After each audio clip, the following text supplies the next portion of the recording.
Welcome to the Trade Show podcast, the home for conversations with global leaders in the trade show and events business. Our show will bring you face to face with experts who speak about the possibilities and trajectories of this $50 billion industry. I'm your host Shubhanjan Sarkar, founder of Pitchlink, the next generation visitor engagement platform where our mission is to make conversion easy.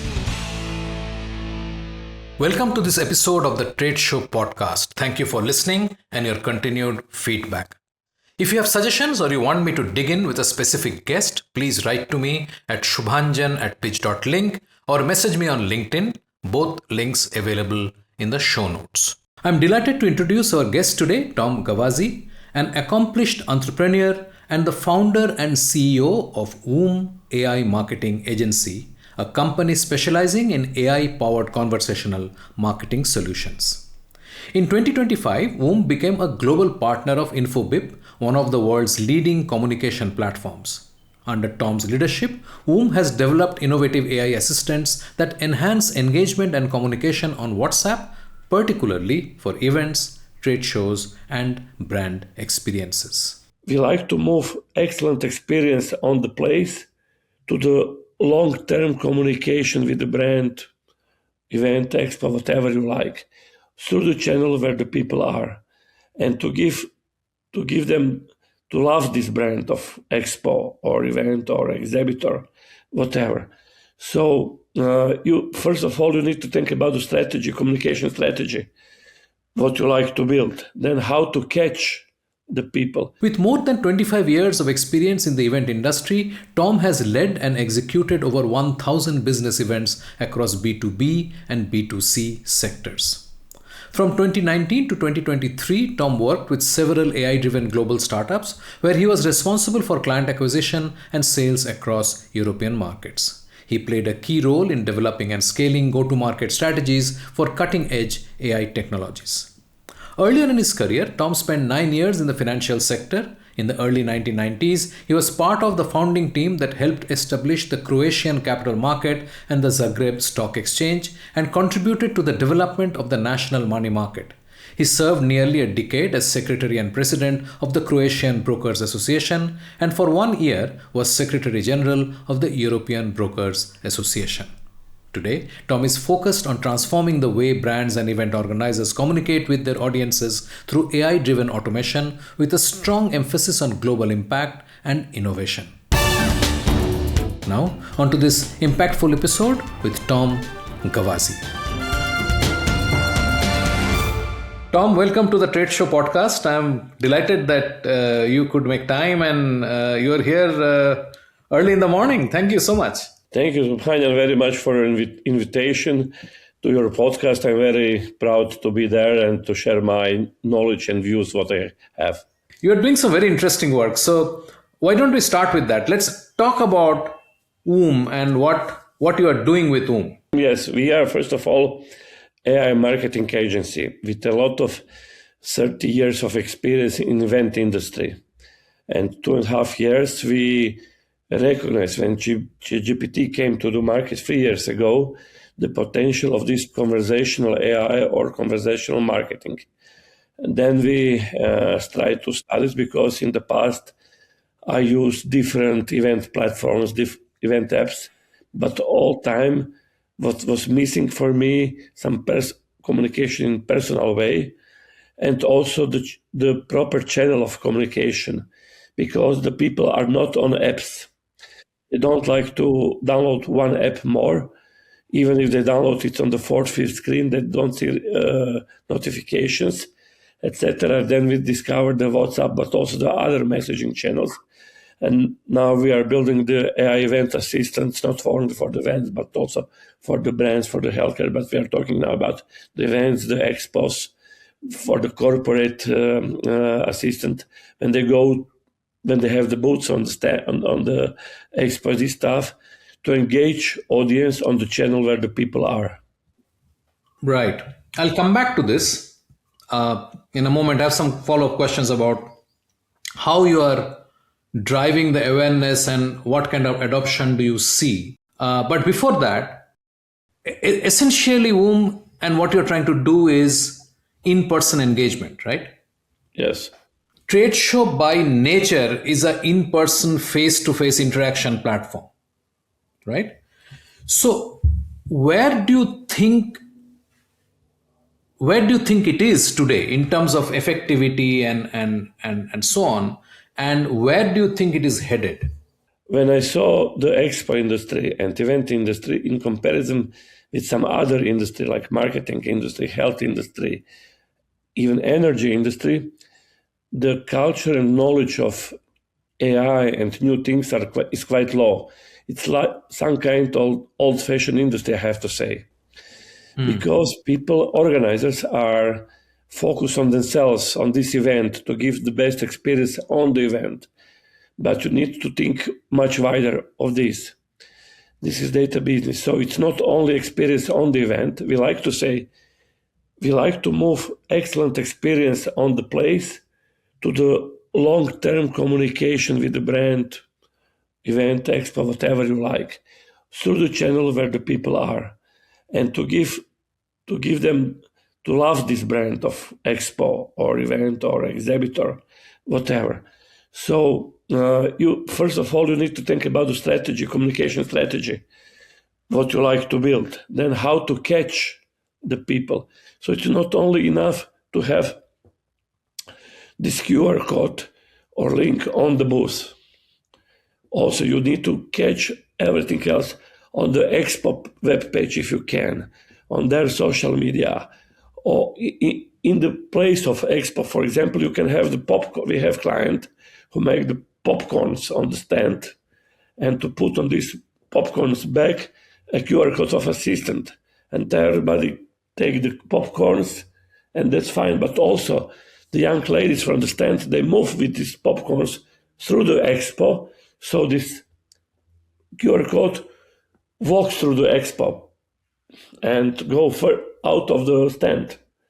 So this is important also to move with this QR code to your website for people who are not only the visitors on the stand, because all of them, they are leads or potential clients, whatever you like, or consumers, whatever you like to say. And this is one thing, is to build such a system with a relevant knowledge database to make flow of very nice engagement, the tone of communication on the channel where the people are, and second part is promotion of this assistant. So these are two major part of this. Right. So talk about you touched upon the need for engagement, right? What do you see people are actually engaging with today? Because it is not about data dump, right? I mean, there are 100 ways of dumping data. And in all fairness, if I am attending a expo, I'm not really looking at a long-term engagement with 300 brands, right? Yes. So I need to be able to be selective. I need to only engage with those which are of value to me, and so on and so forth, right? So Yes. where do you see engagement is happening? What kind of content people are engaging with? What kind of like you mentioned about just now before we started recording, you mentioned about one experience you had, and people had on an average shared 25-30 messages. Who are they sharing it with? Is it so what do you see? What is the landscape telling you? The landscape is telling me, first of all, what is most important, that we, like end users, are managing this connection. That means I'm choosing with which brand or exhibitor I like to be engaged. This is the most important, that this is under my control. So I like to maybe engage with the 5 of them or 20 of them or whatever number. Second of all, engagement, what it showed to us. So one thing, people speak along with the database in the way what they like to ask about this brand, whatever it is. But after this, people have their own life, a daily task, daily life, and they forget on this brand. But what is good, then the brand, the owner of assistant, send the broadcast message in a very nice, polite way, maybe once per month, maybe once in 2 weeks, in some sort of way, with some useful information. So you have 1, 2, 3 seconds to check it. If who is sending this to you, you open it to check it, what it is, from your sofa if you like, but brand is there. and it's a reminder to your brand. And then interaction, usually what clients till now are doing are to send some links or polls or quizzes or the prize games and stuff to engage them. But what is killer, new killer, we use it AI gamification. People like to play. And we are sending this by broadcast message different. We have 3 different types of AI gamification, and people like to play. People like to challenge. So what is this? This is that you can speak with my brand on WhatsApp, or you can type. And immediately in the real time, for example, I can say, and people I like IMAX, for example. You need to have 3 seconds to say this in some tone of voice, and then you can see immediately that you are number 356, and then you like to repeat it. People in average repeat 15 times. That's been from the point of psychology. People remind IMAX. And also they can play and they expect some prize and this stuff, but they can follow in the real time the way in competition where they are, in which position. And people like this, to playing the games. Older, younger, everybody. So I have a slightly different question, in the sense that engagement without conversion, right? So one part is I play a game, right? I'm entertained. I do that. All right. Yes. The other thing is this brand, and I'm assuming that basically works with the organizer, right? You're not working with individual exhibitor. Yes. So you are really trying to engage with the exhibition brand, right? The Yes. trade show brand, correct? Yes. So my question is, how far does this help the exhibitor actually generate revenue? Do you have any idea on this? Yes, we have experience with this. There are several ways how we can do this. First of all, we engage and make the relationship between the user and brand through the WhatsApp, so people can they can ask this assistant whatever they like about the product, about whatever they like about this brand. And they receive some broadcast message they remind. But then in one time or during the my conversation, I receive the link to the web shop or to some other link, whatever client like to convert lead to the buyer. Also, we have possibility to connect AI assistant with API to CRM if they like. And also with AI agent, what we can also include, we can have all flow of shopping, from the ordering to paying and this stuff, and everything happened on WhatsApp. So you don't need to go out of WhatsApp. And we finish for the client the whole process on WhatsApp, from the lead generation with the scanning of QR codes to the buying. Also maybe some phase in between. So let's step back from Woom for a moment, and I'm asking that from your experience. See, engagement with external elements is not new to trade shows. For example, for very long there are scenarios where you have performers in your stall, you have magicians and jugglers and speakers and a coffee machine and a popcorn machine and so on and so forth. So people come there, right? Yeah. So it works great for generating footfalls, as they say. But the key is, for the exhibitor, we get distracted with the footfall. It's like in the digital space, how many people scroll through my material and so on. But I am trying to understand what kind of engagement actually leads to conversations, which leads to sales, right? So that and this are not really compatible. I'll give an example. I have a friend, a technology company. They spent $75,000 sponsoring a show. They were one of the sponsors, right? They had a great giveaway going on in their stall. So 1,400 people came and they scanned the badges and they gave the giveaway, right? 1,400. After 1 year, only one conversation is going on because 1,325 or 1,330 of those people who came were of no use to them. They were not planning to buy their stuff. They came for the swag, they came for the giveaway, they came to participate in the iPad or whatever they're trying to give. So we have to differentiate between people coming or people scanning my QR code to having real conversations which will lead to sales or conversion, right? What do you see in that happening?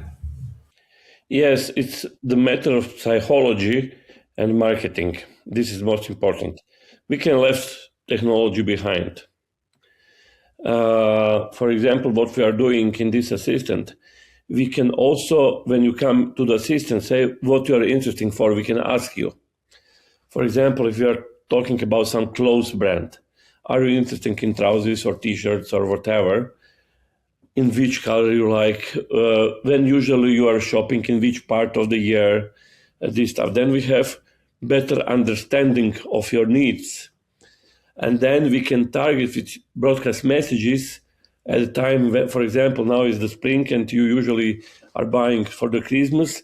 Then we will start to send broadcast message to you maybe somewhere in October, for example, or before the Black Friday, something like this. So we need to understand you, and we have this data in the database in CRM. And then we have the flow of communication which each person, of each people, fully customized with you. Of course, we are doing this with AI. So this conversation it's not good to be general. It need to be fully personalized according to your needs. And maybe your need is changing through the year. And then maybe you can change your preferences. And then, okay, we can recognize that you change. Then we go in another flow of communication. This stuff. The most important is to give to every single person the content for them, personal. And this is real engagement. Then, of course, on top, it's coming some polls, some quizzes, some prize games. But we need to know your needs. This is the most important, real need. Because people can scan on both the badges, but they're really not interested. Maybe really they acting for some price from this stuff. And this is not the audience what we like to have. Yeah. And we need to know, and with AI, we can know this. And also, for example, if you have a lot of people on the booth and you have only few members of the staff, so they can't handle physically all of them. So it's good to have such QR codes everywhere that people can scan it, come it, they can present themselves. Yes, I'm interested in this, or whatever. And then to go further communication after this expo. Right. Talk about a bit about the challenges of digital networking related to events. What are the challenges that you see in this space? This is the most complex thing what I have to say in the event industry, because it's related to three things. One is technology. Second is psychology, I have to say. And the third is data privacy. Let's go from the data privacy, first of all.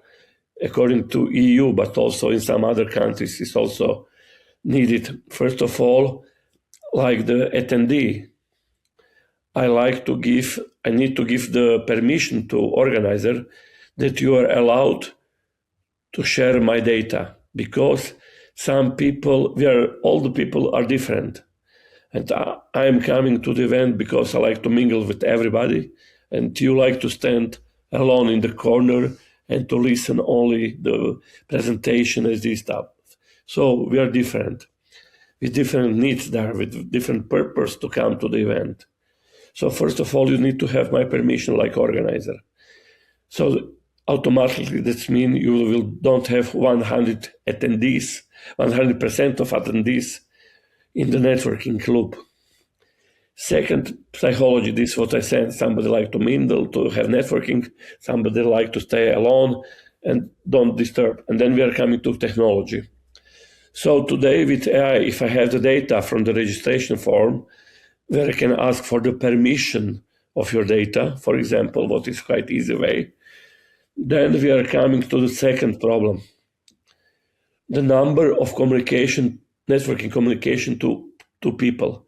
Because if you can imagine that you are coming to the event, one-day event, and there is 500 attendees, for example, or a few thousand, even worse, and then everybody can contact you. You will be crazy from the mails, WhatsApp message, whatever. And this is not good. So how we build this solution at the moment, how we have it, that we allowed that I, like attendee, can choose only 30 people which I like to connect.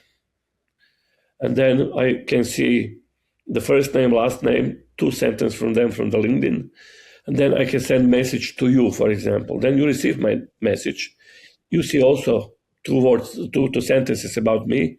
And then you manage our relationship because you can accept or not. If you accept, then you will run when you like to start communication with me, not me, because then we'll be spamming. So it can be on event, after event, because we have some relation on such assistant. But also we can limit the number, how many networking message you can receive. You can say alone, I like to receive only 20 message, only 30 message. Because again, you are on this event to listen to the presentation, the panels, this stuff, to meet somebody which you are focusing in. You're not interested to speak with everybody who is contacting you. So, and this is the challenge, how to manage this number of communication in the proper way with the proper people. It's time for a short break. Stay with us. After the break, this is most important, I have to say, what we see.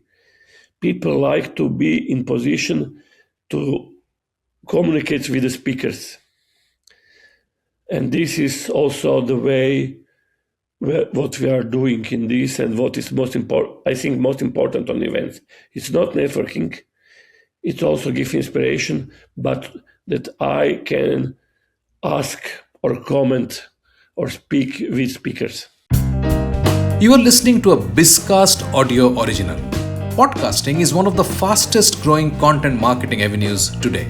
We can help you exploit this largely untapped marketing opportunity. We can craft your audio strategy and leverage the wide reach and easy streaming capability that smartphone penetration provides. It is powerful and personal. Talk to us to find out how podcasting can help you build your brand and reach out to target audiences. Welcome back. I'm Shubhanjan Sarkar, your host for the Trade Show podcast and founder of Pitchlink, the visitor engagement platform. Let's dive right back into the episode. Let's step back for a moment. See, a lot of these discussions we do from the organizer or the exhibitor's point of view, right? Let's think of the attendee.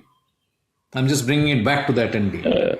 From your experience and the number of people you have spoken to, what are attendees really looking forward to? Yes, usually people are coming to receive inspiration for the business from the program, panels, presentations, whatever, or from the people. They're looking for the confirmation of their thinking about the business also. Then some people are coming for the new networking with the experts, with the technology provider, whatever, this stuff. But this is around 30% of all attendees. which are coming for this purpose. And then third, people are coming to listen and to speak with speakers, to ask them. This is most important, I have to say, what we see. People like to be in position to communicate with the speakers. And this is also the way what we are doing in this, and what is most important, I think most important on events. It's not networking, it also gives inspiration, but that I can ask or comment or speak with speakers. So basically, you're saying that they're coming to interact with the big names, which basically headline the content. That is their big motivation. Is that what you're saying? Yes, big names, big brains, this stuff. So we are talking now about the conferences. It's vice versa. If we are talking, it's another story if you are talking about Expo to see the booths. Correct. So I'm talking about expos primarily. Conference, yeah, I understand. I mean, they're coming for the content. And for the Expo, of course, if there is always the program, but people are coming to the booth. They are looking for something, for the knowledge, for the product, whatever. The program is in the second row, I have to say. So in advance, they have the reason why they are coming. And we need to give them possibility in advance to select with whom like to visit, whom like to engage, who like to be there to speak with them, and this stuff. That means that brand, the exhibitor, need to communicate in advance with the visitors before the expo, and to come in touch, and also not only to speak with them, come to my booth, it's fine, and in some time, because you never don't know if your meeting with the client will be 10 minutes, 15, half hour, whatever. But also, there are other people who are not on the booth, but you can also speak with my experts during the fair or after the fair, before the fair, whatever. So you need to develop wider communication platform to engage them, to speak with them and this stuff. So catch them before they come to the expo. And how do you do that? So we are building this with such a system, and then they have the QR code and link. Then they have start to promote on their channels, but also with some Google marketing, SEO marketing, with the fair marketing. What is the most important? Because people are coming to the fair web page, expo web page, because they need to buy the tickets. And also they like to know how to come there with the public transport, whatever. And there you need to be. You need to be where the expo is make marketing. There you need to be with your brand and to catch the leads from expo channels, communication channels. They're the people. How do you think organizers can do this better? Because finally, they're building their brand and they're promising some value to the exhibitor, correct? Yes. That's why the exhibitor is paying money and signing up for putting up a booth. Yes. And then they're investing more money to build the booth, to bring people there, and so on and so forth, correct? Yes. What do you think the organizers are doing right? And what do you think the organizers ought to do to ensure that it is not purely on the exhibitor to inform the attendees that, oh, I'm here? Yes. Because end of the day, if the exhibitor is not getting enough interested people to the booth, he's not going to come back next year. That's right. So for the expo, like organizer, this is a real need, I have to say, to promote exhibitors. And now we are building such AI assistant for one expo. And they like to earn money out of the additional money from the exhibitors in this. And for example, if you are an exhibitor, you can. So in this assistant will be just the name of exhibitor with booth and the link and this stuff, free of charge. But this assistant can speak much more about exhibitor, about the brand, about the product, etc. So this is something what Expo can put in assistant and to pay additional money and to receive the additional money from the exhibitor, that this assistant of Expo can speak much more about this exhibitor. And then I can say, ask Expo, dear my Expo, I'm looking for the trousers. Who have trousers? Give me the floor plan. Where are the stands? I like to speak with these two brands. Yes, here the link, the calendar link of them, the mail, the phone, whatever you like. And what kind of trousers they have. We can show them, whatever, and this stuff. So everything of these exhibitors can be moved in the database of Expo. And then, because Expo can't send so many broadcast messages, because it will be spamming. But in the assistant, I can send like Expo, yes, we have some value, potential value exhibitors there for you. Please ask our assistant what you are interested for, and then you come in. And this is the way how Expo can promote exhibitors. So there are two parts, right? One is the organizer, other is the exhibitor. Yes. So organizer interest is to sell multiple things and upsell to the exhibitor to get more and more revenue. Yes. You rent a television, it's $500 per day, and so on and so forth. So you need extra plug points, you have to pay. By the way, I mean, it's not that exhibitors are loving this system. They are not. And while they are coming for the audience, if they're not getting enough, return out of their investment, they are not really going to come back. We have three pillars: organizers, exhibitors, and attendees, the consumers. And we have to watch from their point of view all of this.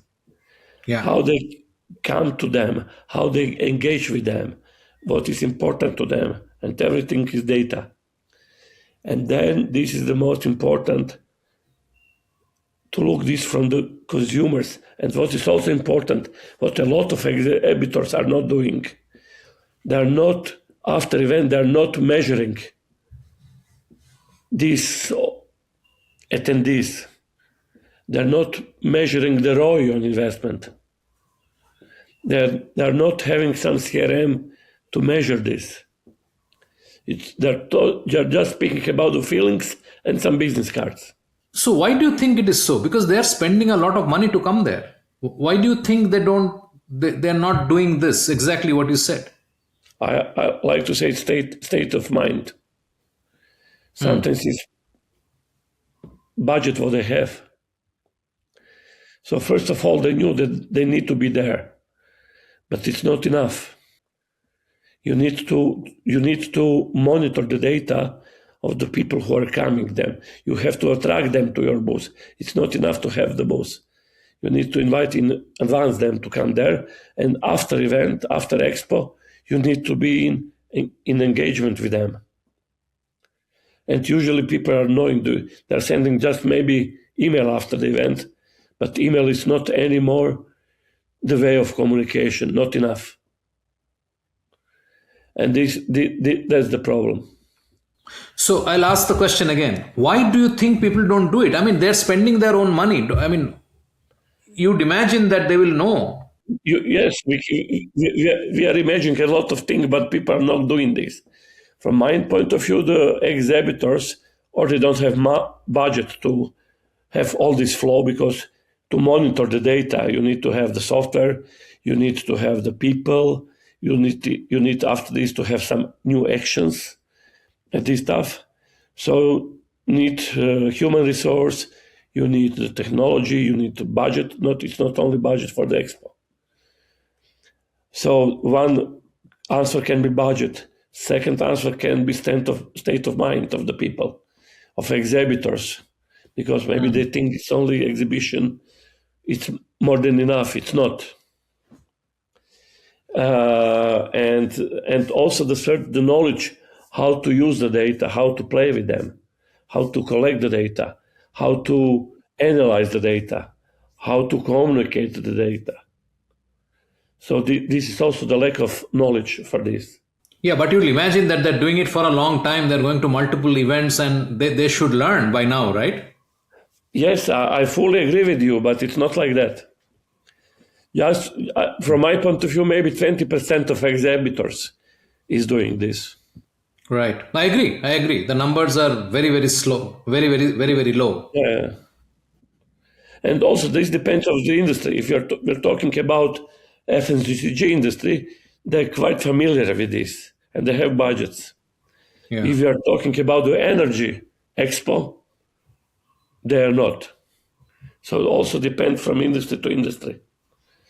So basically B2C is more in tune with this follow-up and because they have small ticket items and they need those sales. Yeah. I think B2B has a luxury of hiding behind numbers and hiding behind activity and not making it accountable. And for B2B, it's not important to have big numbers. It needs to be valuable, good contacts, valuable contacts then. Because, of course, much lower number of users are in B2B than in B2C, but with much more money. Yeah. I think it's a good example, the FMCG versus energy. Yeah, exactly. I mean, the moment you move towards B2, so where do you think? So let's sort of put on a future glass. Where do you think this is heading? See, one piece. I mean, you and I both are into technology, right? So we have a bias towards technology anyway, right? Yes. However, event is the only business where you can get a customer face to face without trying for months to get an appointment. Okay. Right? Yet, that moment when they're in front of us, we are not focused on that. Yes. And we are not focused on giving them the best, or we are not focused on understanding why they're there. Yes. What's going on, Tom? For me, it's psychology. The problem of the people on the booth is that they like to have as many contacts as they have, and they don't have time to sit 1 hour, 2 hours with these clients, maybe to go with them for the beer out of the booth. And this stuff, because they need to be there and collect new leads as fast as they can. So they're not looking for the deeper relationship on the expo just for the first stage, and then later on they try to come in deeper relationship. And this is the most, from my point of view, the problem. And the problem with this whole idea of collecting leads, we all know they are not leads. 90% of those people are not leads, right? Scanning a badge is not a lead. Yes, that's correct. Maybe in the future, who can help us are the robots. I'm serious. Because maybe you will have the robot on the booth or in the space of expo, and then the robot will speak with you in one very nice way, very polite, but he will collect your needs. And then the robot will signal to the human being, this is lead for you or not, invite him deeper in the booth. Because robot will have much more intelligence in the cells to recognize in a much faster way if this is the real lead or not. I believe in this scenario. That will be very sad, because the next thing you will know that I'm not going, I'm sending a robot on my behalf. So a robot will be talking to another robot. But in the end of the day, yes, I agree with you, it's strange for now. But you, like a human being, you will solve your problem as fast as you can that way, and you will spend your time in something what you like. Because only limited value in our life is the time, not money. Yeah, I agree. Time. And this is, but with the robots, the combination of robot and human being, I think this will be the excellent way how to overcome the challenge if somebody really lead for us or not. Right. PitchLink makes buying easy by enabling high-quality engagement between buyers and sellers. Through its presentation and discussion modules, sellers create customized sales narratives using sales collaterals and personal videos and reach out to prospects through a non-intrusive, buyer-qualified engagement process. PitchLink requires no installation or download, contains and manages the entire repository of sales collaterals and buyer-seller conversations. Talk to us to know more about how you can engage with customers without interruption. Connect with us on LinkedIn or visit tradeshowengage.com. That is tradeshowengage.com. It was a great conversation. So let's wrap this up. Tell me, what new thing do you think is going to happen in 2026? What's your prediction for 2026? It's a very short window. Another 10 months. What do you think is going to happen? What's the biggest thing that's expected? What will change the whole industry? It's agentic AI. So that means a lot of AI agents on the one place. For example, I will have my device. I don't like to say mobile phone. It will be new device. And I will tell to him, yes, no, I'm going to this expo. I'm looking for the trousers, these colors, this quality, this. Please show me which exhibitors are there and organize the meetings for me there.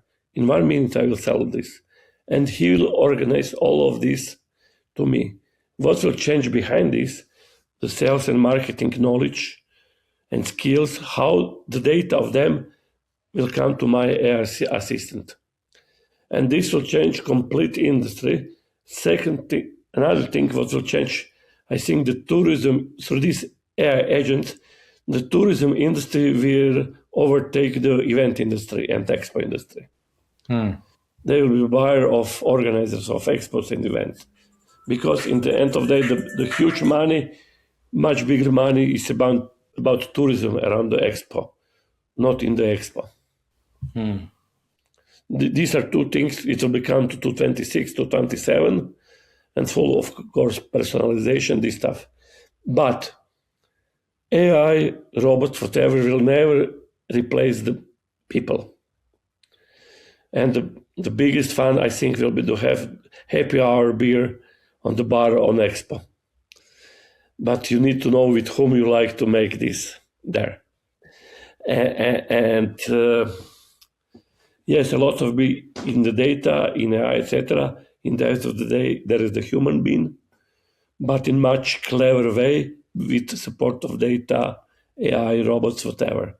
And this combination of the human with the data and robots or assistants, agents, this will be top, I think.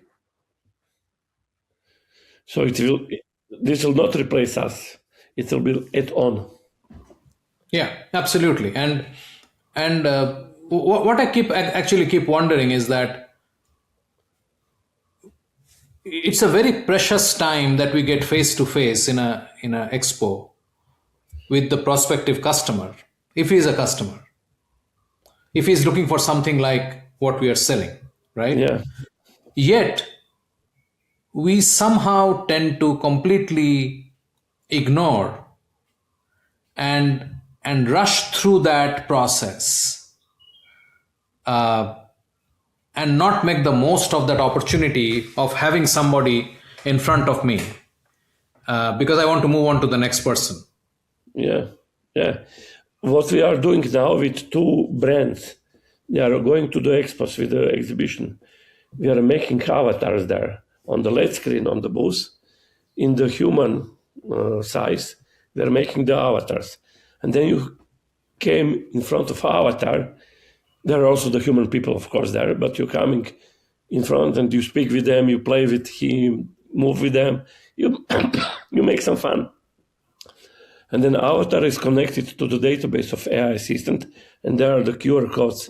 And then you jump in. And what we are doing with this, we are transferring the one-off experience on the place to the long-term communication through assistant or agent. And this is very nice movement. You need to build a nice flow of this. And of course, there's the human being. When you start to play, are you interesting? And then with the playing and speaking with avatar, you are giving the data. Sounds exciting. Times are ahead in 2026. Yeah. This avatar in combination with AI assistant and AI agents, this is something what is coming. 26 robots will come, maybe 27, 28, but it's okay.